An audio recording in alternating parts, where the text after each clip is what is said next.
Hello guys, today I'm going to show you a few tips to do if you cannot find your Bluetooth accessory on the Vivo IQOO CI.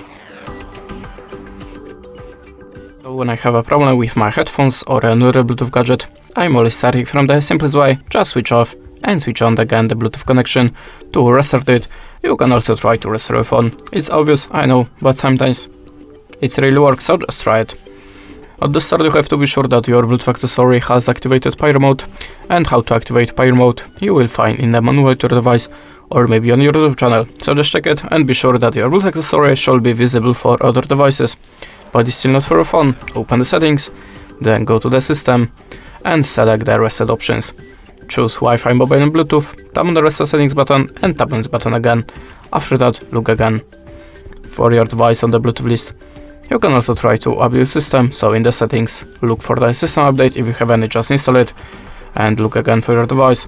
And in the last step, try to find your Bluetooth device and your phone on other Bluetooth device to check which one is visible, which one is making problem here. That's it. Thanks for the watching, leave us a like or a comment, and goodbye.